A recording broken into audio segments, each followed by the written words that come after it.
શ્રી ગણેશાય નમઃ। મિત્રો, આપ જોઈ રહ્યા છો યુટ્યુબ આપણી ચેનલ આવો સત્સંગમાં આપ સૌનું સ્વાગત છે। મિત્રો, આજના શુભ દિવસે આપણે આ વિડીયોમાં સાંભળશું શ્રીમદ ભગવદ્ ગીતાનો 11મો અધ્યાય વિશ્વરૂપ દર્શન, જેમાં ભગવાન શ્રી નારાયણે પોતાનું વિશ્વરૂપ દર્શન અર્જુનને બતાવ્યું છે, જેના દ્વારા આપણે સૌ તે વિશ્વરૂપ દર્શનને મનમાં હૃદયમાં સ્થાપિત કરીને આપણી અંદર રહેલા પ્રભુની કૃપા પ્રાપ્ત કરીશું અને પાપોમાંથી મુક્તિ મળશે। આ અધ્યાય સાંભળવા માત્રથી જ સર્વ રીતે જીવનું કલ્યાણ થાય છે। આ વિશ્વરૂપ દર્શનનો પાઠ કરવાથી કે સાંભળવા માત્રથી જ ભગવાન શ્રી નારાયણનું ધામ વિષ્ણુ ધામ પ્રાપ્ત થાય છે, મુક્તિ મળે છે, એવો મહિમા છે। સૌપ્રથમ આ ગીતાજીના એકાદશ એટલે કે 11મો અધ્યાય સાંભળીને આ અધ્યાય સાંભળવાનું શું મહાત્મય છે તે પણ જાણીશું, કથા સાંભળીશું। જો આપને આ વિડીયો પસંદ આવે તો લાઈક કરજો, શેર કરજો અને આપ આ ચેનલ પહેલી વખત જોઈ રહ્યા છો તો સબસ્ક્રાઈબ કરી લેજો, જેથી આવનાર નવા વિડીયોની માહિતી આપ સુધી તુરંત પહોંચી શકે। ધન્યવાદ। બોલો ભગવાન શ્રી કૃષ્ણચંદ્ર રાયની જય। અર્જુન ભગવાન શ્રી કૃષ્ણને કહે છે, હે મધુસૂદન, અનુકંપા કરીને આપે જે પરમ ગોપનીય અધ્યાત્મ વિષયક ઉપદેશ કહ્યો છે, એનાથી મારું આ અજ્ઞાન નાશ પામી ચૂક્યું છે।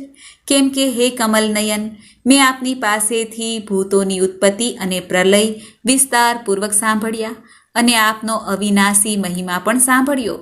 હે પરમેશ્વર, આપ પોતાને જેવા કહો છો એ ખરેખર એમ જ છે, છતાં પણ હે પુરુષોત્તમ, આપના જ્ઞાન, ઐશ્વર્ય, શક્તિ, બળ, વીર્ય અને તેજથી યુક્ત ઈશ્વરીય રૂપને હું પ્રત્યક્ષ જોવા માંગુ છું। હે પ્રભો, જો મારા વડે આપનું એ રૂપ જોવાનું શક્ય છે એમ આપ માનતા હો તો હે યોગેશ્વર, આપ પોતાના એ અવિનાશી સ્વરૂપનું મને દર્શન કરાવો। આ સાંભળીને ભગવાન શ્રી કૃષ્ણ બોલ્યા, હે પાર્થ, હવે તું મારા સેંકડો હજારો વિવિધ પ્રકારના વિવિધ રંગી તથા વિવિધ આકૃતિના અલૌકિક રૂપોને જો। હે ભરતવંશી, મારામાં અદિતિના 12 પુત્રોને, 8 વસુઓને, 11 રુદ્રોને, 2 અશ્વિની કુમારો અને 49 મહારુદ્રોને જો, તથા બીજા પણ ઘણા બધા આ પહેલાં ન જોયેલા આશ્ચર્યમય રૂપોને જો।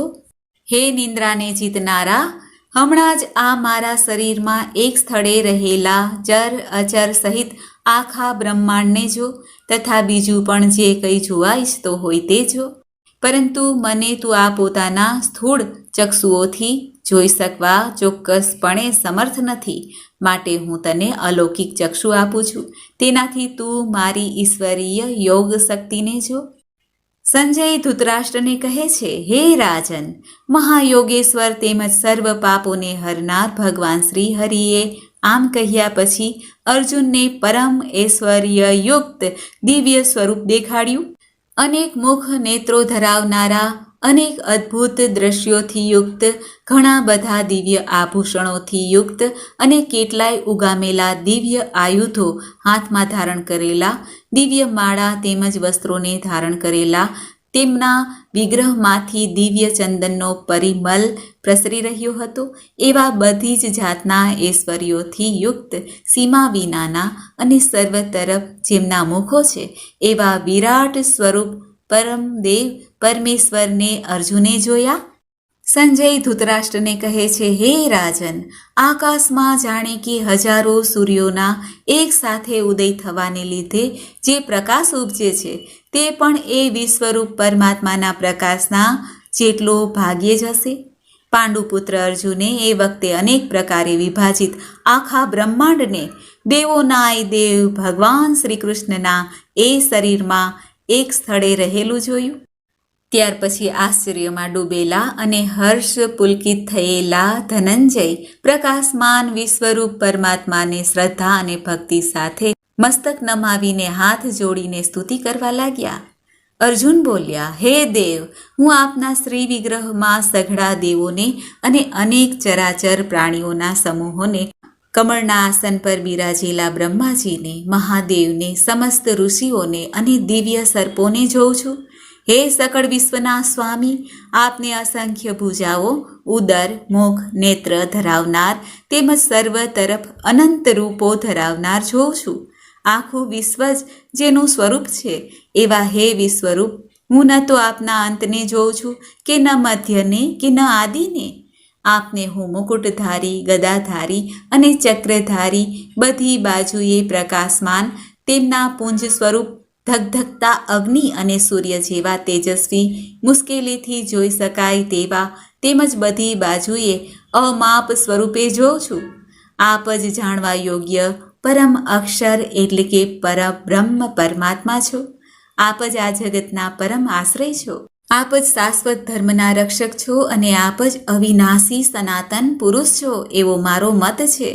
આપને આદિ, મધ્ય, અંત વિનાના, અનંત સામર્થ્ય ધરાવનાર, અપાર ભુજા ધરાવતા, ચંદ્ર સૂર્યરૂપી નેત્રો ધરાવતા, પ્રદીપ્ત અગ્નિરૂપી મુખ ધરાવતા અને પોતાના તેજથી આ બ્રહ્માંડને સંતાપતા જોઉં છું. હે મહાત્મન, સ્વર્ગ અને પૃથ્વીની વચ્ચેનું આ સંપૂર્ણ આકાશ તથા સઘળી દિશાઓ એકમાત્ર આપનાથી જ વ્યાપેલી છે. તેમજ આપના આ અદ્ભુત અને ભયાવહ રૂપ જોઈને ત્રણેય લોક ભયના માર્યા કાપી રહ્યા છે. પેલા દેવતાઓના સમૂહો આપનામાં પ્રવેશી રહ્યા છે તથા કેટલાક ભયના માર્યા હાથ જોડીને આપના નામ અને ગુણોનું ગાન કરી રહ્યા છે. અને મહર્ષિ તેમજ સિદ્ધોના સમુદાયો કલ્યાણ થાવ, કલ્યાણ થાવ એમ કહીને કેટલાયે ઉત્તમ સ્તોત્રો દ્વારા આપની સ્તુતિ કરી રહ્યા છે.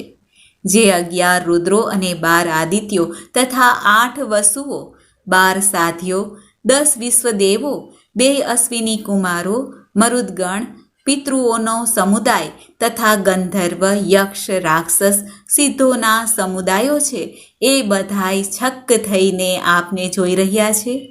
હે મહાબાહો, આપના ઘણા મુખ, નયનોથી યુક્ત, ઘણા હાથ, જંઘા, ચરણ ધરાવતા, અનેક ઉદરો ધરાવતા અને ઘણી બધી દાઢોને કારણે અત્યંત વિકરાળ મહાન રૂપને જોઈને બધા લોકો વ્યાકુળ થઈ રહ્યા છે. તેમજ હું પણ આકુળ વ્યાકુળ થઈ રહ્યો છું. કેમ કે હે વિષ્ણુ, ગગનચુંબી દેદીપ્યમાન અનેક વર્ણોથી યુક્ત તથા ફાડેલા મુખ અને પ્રકાશમાન વિશાળ નેત્રો ધરાવતા આપને જોઈને ડરેલા અંતઃકરણનો હું ધીરજ કે શાંતિ નથી પામતો. તીણી દાઢોને લીધે વિકરાળ અને પ્રલયકાળના અગ્નિ જેવા પ્રજ્વળેલા આપના મુખોને જોઈને હું દિશાઓને નથી ઓળખી શકતો અને સુખ પણ નથી પામી શકતો. માટે હે દેવોના સ્વામી, હે જગતના આધાર, આપ પ્રસન્ન થાવ. ધૃતરાષ્ટ્રના પેલા બધા જ પુત્રો રાજાઓના સમૂહ સમેત આપનામાં પ્રવેશી રહ્યા છે અને પિતામહ ભીષ્મ, દ્રોણાચાર્ય તથા પેલો કર્ણ અને આપણા પક્ષના પણ મુખ્ય યોદ્ધાઓ સમેત એક એક તીણી દાઢોને લીધે વિકરાળ આપના ભયાવહ મુખમાં ઘણા વેગથી દોડીને પ્રવેશી રહ્યા છે. અને કેટલાક તો ભૂક્કો થયેલા માથા સહિત આપના દાંતોની વચ્ચે ભીસાયેલા દેખાઈ રહ્યા છે. જેમ નદીઓના અનેક જળ પ્રવાહો સહજ રીતે સાગર તરફ જ દોડે છે એટલે કે સાગરમાં સમાઈ જાય છે, એ જ રીતે નરલોકના શ્રેષ્ઠ સુરવીરો પણ આપના પ્રજ્વળતા મુખોમાં પ્રવેશી રહ્યા છે એટલે કે આપનામાં લીન થઈ રહ્યા છે.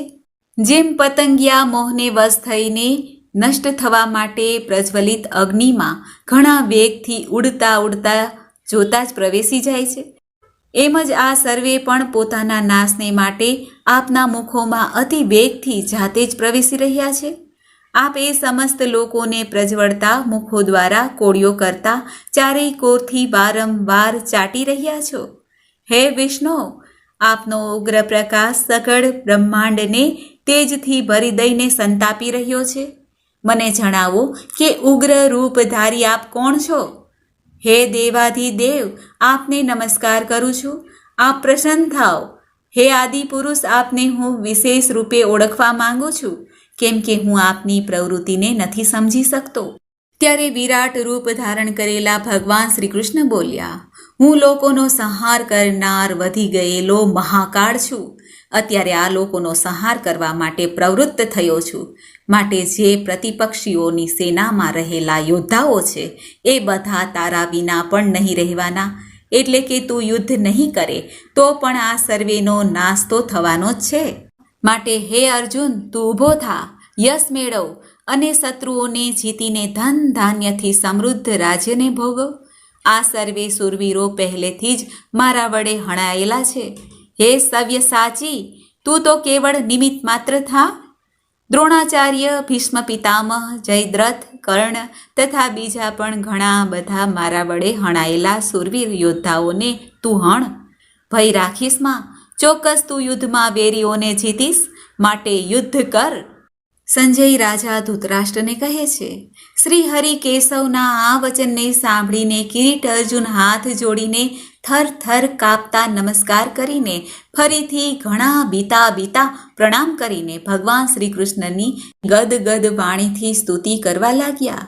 અર્જુન ફરીથી સ્તુતિ કરતા બોલ્યા, હે અંતર્યામી, એ યોગ્ય જ છે કે આપના નામ, ગુણ અને પ્રભાવના કીર્તનથી વિશ્વ ઘણું હરખાઈ રહ્યું છે અને પ્રેમ વિહવણ પણ થઈ રહ્યું છે. તેમજ ભય પામેલા રાક્ષસો આમ તેમ નાસી રહ્યા છે તથા સર્વે સિદ્ધ ગણોના સમૂહો નમસ્કાર કરી રહ્યા છે. હે મહાત્મન, બ્રહ્માના પણ આદિ કરતા અને સૌથી મોટા આપને તેઓ કેમ ન નમે? કેમ કે હે અનંત, હે દેવતાઓના ઈશ, હે વિશ્વના પરમ આધાર, જે સત અસત અને એ બેયથી પર અક્ષર એટલે કે સચ્ચિદાનંદ ધન બ્રહ્મ છે, એ આપ છો. આપ આદિ દેવ અને સનાતન પુરુષ છો. આપ આ જગતના પરમ આશ્રય, જાણનાર, જાણવા યોગ્ય અને પરમધામ છો. હે અનંત રૂપ, આપનાથી આ આખું વિશ્વ વ્યાપેલું એટલે કે પરિપૂર્ણ છે. આપ વાયુ, યમ, અગ્નિ, વરુણ, ચંદ્રમા અને પ્રજાના સ્વામી બ્રહ્માજી છો તથા બ્રહ્માના પણ પિતા છો. આપને વારંવાર નમસ્કાર છે, હજારો વાર નમસ્કાર છે તથા ફરી પાછા એથી પણ વધારે નમસ્કાર છે. હે અનંત સામર્થ્ય ધરાવનાર, આપને આગળથી તેમજ પાછળથી નમસ્કાર છે. હે સર્વના આત્મા, આપને બધી બાજુએથી નમસ્કાર છે. કેમ કે અનંત પરાક્રમી આપ આખા બ્રહ્માંડને વ્યાપીને રહેલા છો, માટે આપ જ સર્વરૂપ છો. આપના આ પ્રભાવને નહીં જાણતા તમે મારા સખા છો એમ માનીને પ્રેમથી કે પ્રમાદથી પણ મેં હે કૃષ્ણ, હે યાદવ, હે સખા એ પ્રમાણે જે કંઈ વગર વિચારીએ અવજ્ઞાપૂર્વક કહ્યું છે. અને હે અચ્યુત, આપ જે મારા વડે વિનોદ ખાતર વિહાર, શૈયા, આસન, ભોજન આદિ કરતી વખતે એકાંતમાં કે પછી એ સખાઓની સામે પણ અપમાનિત કરવામાં આવ્યા છો, એ સર્વ અપરાધો અપ્રમેય રૂપ એટલે કે અચિંત્ય પ્રભાવના આપને હું ક્ષમા કરવાની પ્રાર્થના કરું છું. આપ આ ચરાચર જગતના પિતા, સૌથી મોટા ગુરુ છો, ઘણા પૂજનીય છો. હે અતુલ પ્રભાવ ધરાવનારા, ત્રણેય લોકમાં આપના સમાન પણ બીજો કોઈ નથી, પછી ચડિયાતો તો ક્યાંથી હોય? માટે હે પ્રભુ, હું શરીરને સારી પેઠે ચરણોમાં નિવેદિત કરીને પ્રણામ કરીને સ્તુતિને યોગ્ય આપ ઈશ્વરને પ્રસન્ન થવા માટે પ્રાર્થું છું. હે દેવ, પિતા જેમ પોતાના પુત્રને, સખા જેમ સખાના અને પતિ જેમ પ્રિયતમાના પત્નીના અપરાધોને સહી લે છે, એમ જ આપ પણ મારા અપરાધને સહી લેવા યોગ્ય છો. હું પહેલાં ન જોયેલા આપના આશ્ચર્યમય રૂપને જોઈને હરખાઈ પણ રહ્યો છું અને મારું મન ભયને લીધે ઘણું વ્યાકુળ થઈ રહ્યું છે. માટે આપ પોતાનું પેલું ચતુર્ભુજ વિષ્ણુ રૂપ જ મને દર્શાવો. હે દેવેશ, હે જગન્નિવાસ, પ્રસન્ન થાવ, પ્રસન્ન થાવ. હું એવા જ આપને મુગુટધારી અને ગદા અને ચક્ર હાથમાં ધારણ કરેલા જોવા ઈચ્છું છું. માટે હે વિશ્વ સ્વરૂપ, હે હજાર હાથવાળા, આપ એ જ ચતુર્ભુજ રૂપે પ્રગટ થાવ. ત્યારે ભગવાન શ્રી કૃષ્ણ બોલ્યા, હે અર્જુન, તારા પર અનુકંપા કરીને મેં પોતાની યોગ શક્તિના પ્રભાવે આ મારું ઉત્કૃષ્ટ તેજોમય સર્વનું આદિ અને અસીમ વિરાટ રૂપ તને દર્શાવ્યું છે, જેને મારા સિવાય બીજા કોઈએ પહેલાં ન હતું જોયું. હે કુરુવંશીઓમાં શ્રેષ્ઠ વીર, મનુષ્ય લોકમાં આવો વિશ્વરૂપ ધારી, હું તારા સિવાય બીજા કોઈનાથી ન તો વેદથી કે યજ્ઞોના અધ્યયનથી જોઈ શકાવ છું, ન દાનથી જોઈ શકાવ છું, કે ન શાસ્ત્ર વિહિત કર્મોથી, કે ન આકરા તપથીએ. મારા આવા વિકરાળ રૂપને જોઈને તને વ્યાકુળતા ન થાવ અને મૂઢ ભાવ પણ ન થાવ, તો નિર્ભય અને પ્રસન્ન મન થઈને એ જ મારા આ શંખ ચક્ર ગદા પદ્મ ધારણ કરનાર ચતુર્ભુજ રૂપને ફરીથી જો.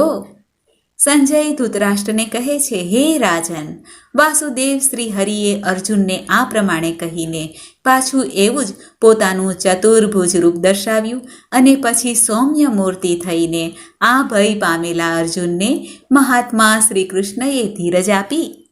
ત્યારે અર્જુન ભગવાન શ્રી કૃષ્ણને કહે છે, હે જનાર્દન, આપના આ પરમ શાંત મનુષ્ય રૂપને જોઈને હવે હું સ્થિરચિત્ત થઈ ગયો છું અને પોતાની સ્વાભાવિક સ્થિતિને પામી ચૂક્યો છું.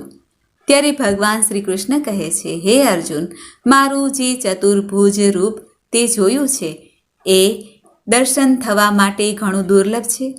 દેવતાઓ પણ સદા આ રૂપના દર્શનની ખેવના રાખ્યા કરે છે. જેવો તે મને જોયો છે એવો ચતુર્ભુજ રૂપ ધારી હું ન તો વેદોથી જોઈ શકાઉં છું કે ન તપથી, ન દાનથી કે ન યજ્ઞથી, પરંતુ હે પરંતપ અર્જુન, અનન્ય ભક્તિ દ્વારા આવો ચતુર્ભુજ રૂપ ધારી હું પ્રત્યક્ષ દેખાવા માટે, તત્વથી જાણવા માટે તથા પ્રવેશ કરવા એટલે કે એકાત્મ ભાવે પ્રાપ્ત થવા માટે પણ શક્ય છું.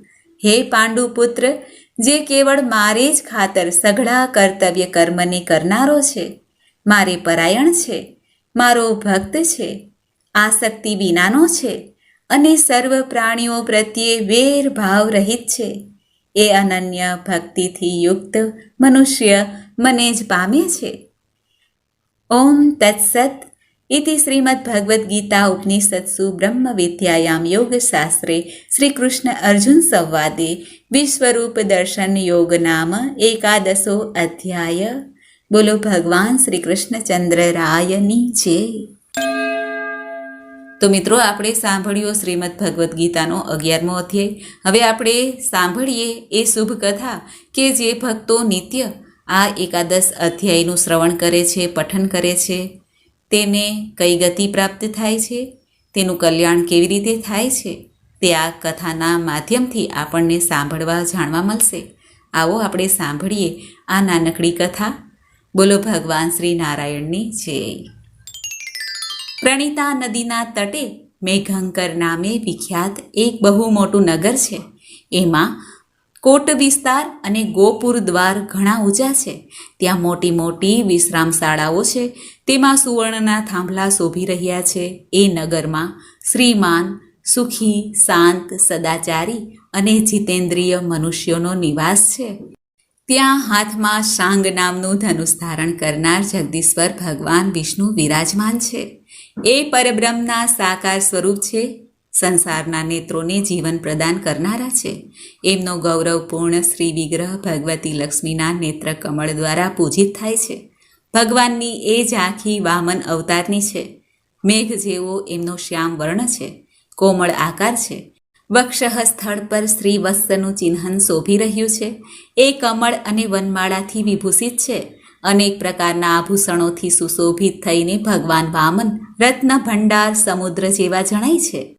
પીતાંબરથી એમના શ્યામ વિગ્રહની કાંતિ એવી જણાય છે જાણે ચમકતી વીજળીથી ઘેરાયેલું સ્નિગ્ધ વાદળું શોભી રહ્યું હોય.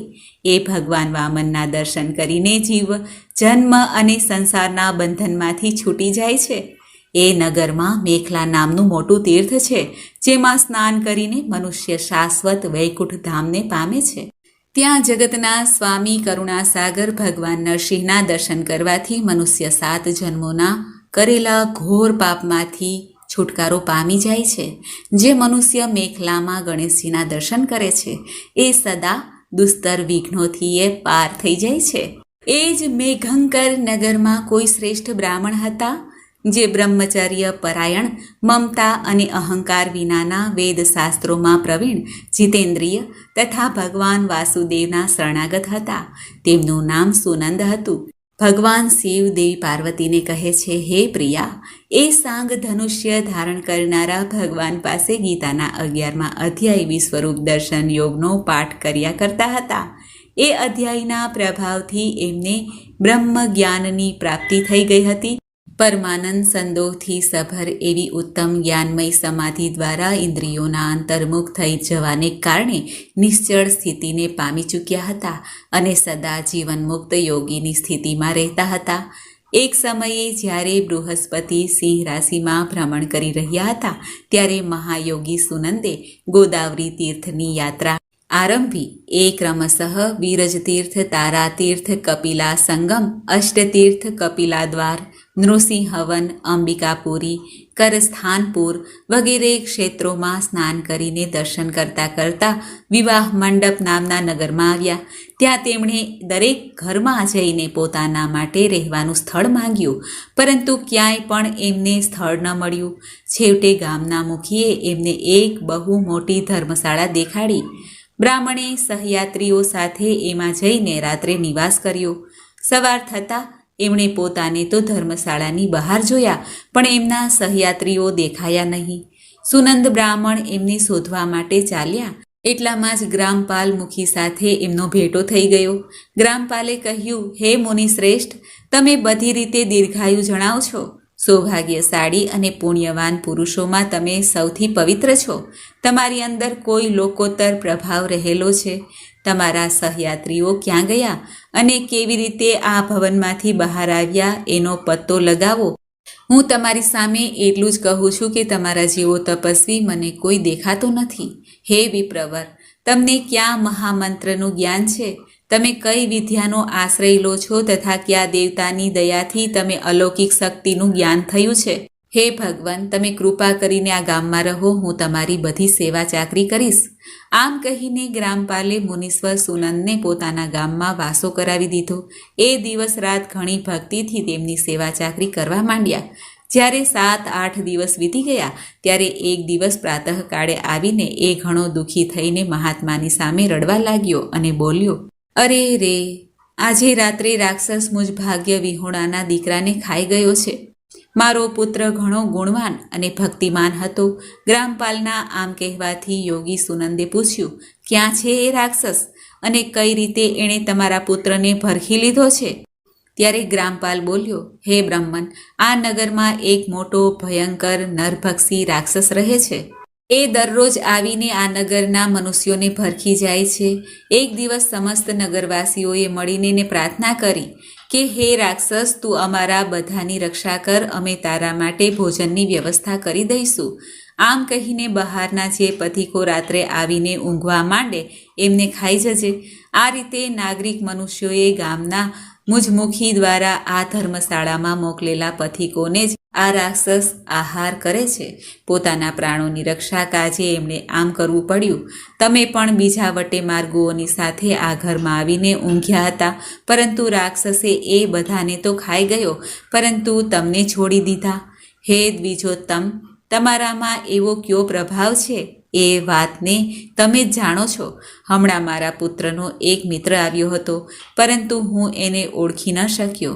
એ મારા પુત્રને ઘણો પ્રિય હતો, પરંતુ બીજા વટે માર્ગુઓ સાથે એણે પણ મેં એ જ ધર્મશાળામાં મોકલી દીધો. મારા પુત્રએ જ્યારે સાંભળ્યું કે મારો મિત્ર પણ એમાં પ્રવેશી ગયો છે ત્યારે એ એને ત્યાંથી લઈ આવવા માટે ગયો હતો, પરંતુ આ રાક્ષસ એને પણ ભરખી ગયો. આજે સવારે મેં ઘણા દુઃખી થઈને પિશાચને પૂછ્યું, અરે દુષ્ટાત્મા, તે રાત્રે મારા પુત્રને કેમ ભરખી ગયો? તારા પેટમાં પડેલો મારો પુત્ર જેથી જીવતો થઈ શકે એવો કોઈ ઉપાય જો હોય તો જણાવ.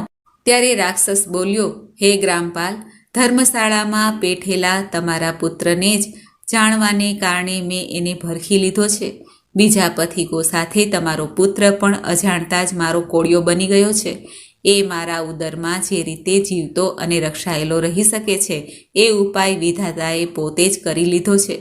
જે બ્રાહ્મણ સદા ગીતાના 11 અધ્યાયનો પાઠ કરતો હોય એના પ્રભાવથી મારી મુક્તિ થશે અને મરેલાઓને પાછું જીવન પ્રાપ્ત થશે.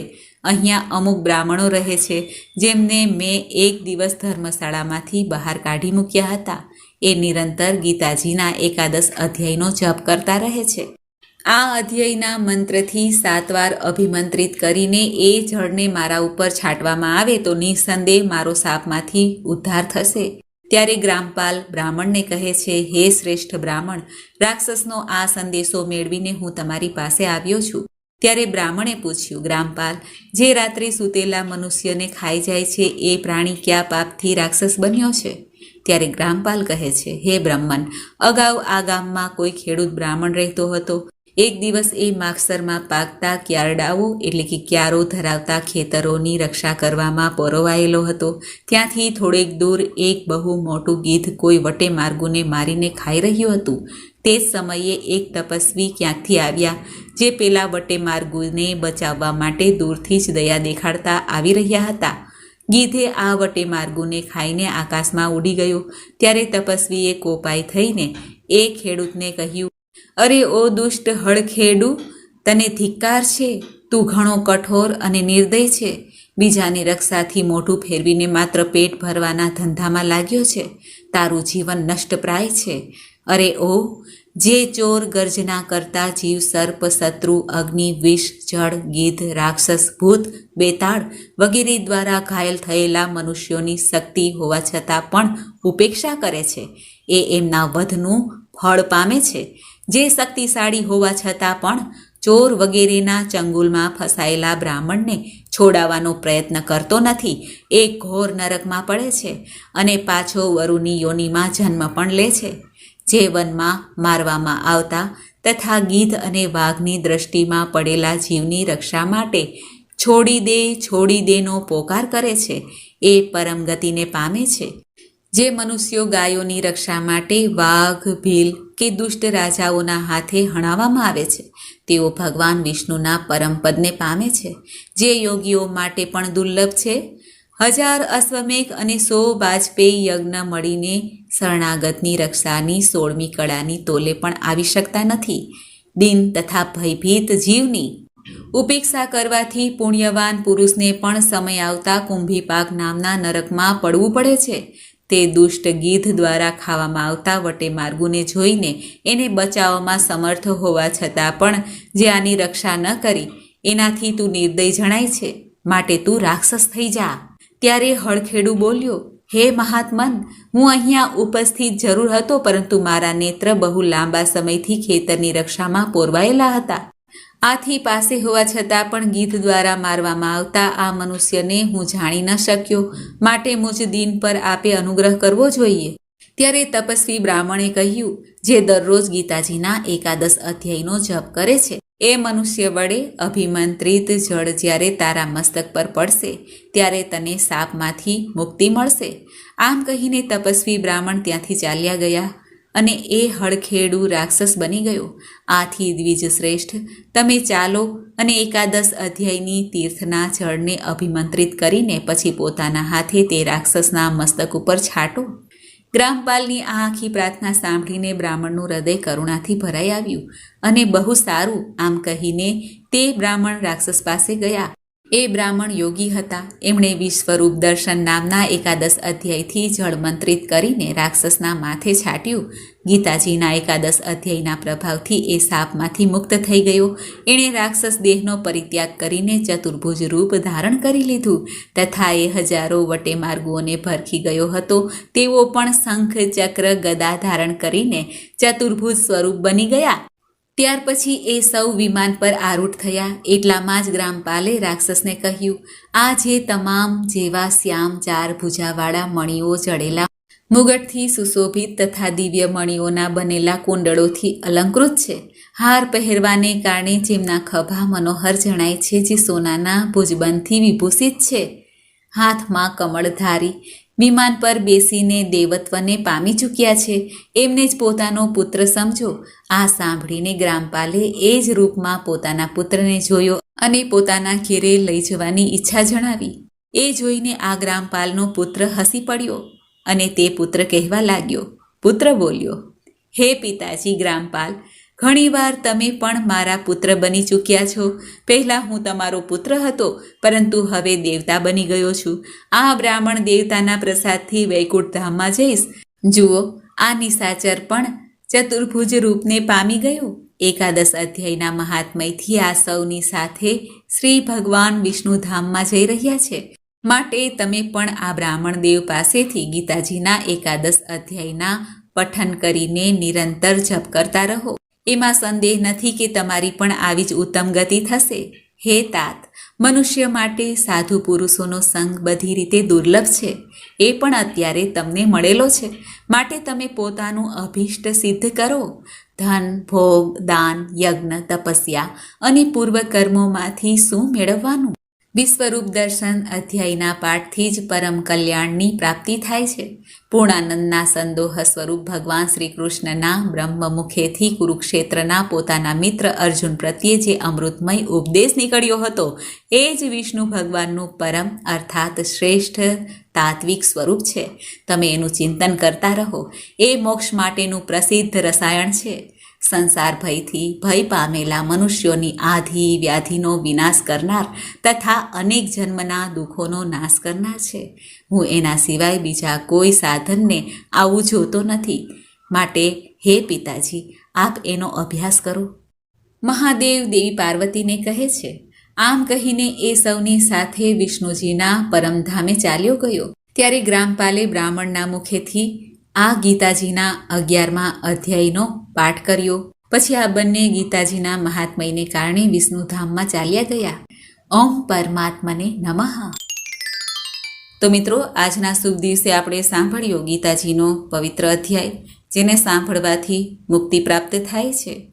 પિતૃદેવતાને જો આ અધ્યાય કથા સાંભળીને અર્પણ કરવામાં આવે તેનું ફળ, તો પિતૃદેવતાને પણ મુક્તિ પ્રાપ્ત થાય છે. એવો આ શુભ અધ્યાય છે, કથા છે. મને આશા છે કે આપને આ વિડીયો જરૂર પસંદ આવ્યો હશે. શાંતાકારમ ભુજગશયનમ પદ્મનાભમ સુરેશમ વિશ્વાધારમ ગગનસદૃશમ મેઘવર્ણ શુભાંગમ લક્ષ્મીકાંતમ કમલનયનમ યોગીભીર્ધ્યાનગમ્યમ વંદે વિષ્ણુ ભવભયહરમ સર્વલોક એકનાથમ. સર્વલોક એકનાથમ. બોલો ભગવાન શ્રી લક્ષ્મીપતિની જય, ભગવાન શ્રી કૃષ્ણની જય. મિત્રો, મને સાંભળવા માટે ધન્યવાદ. આપ સૌને મારા જય શ્રી કૃષ્ણ.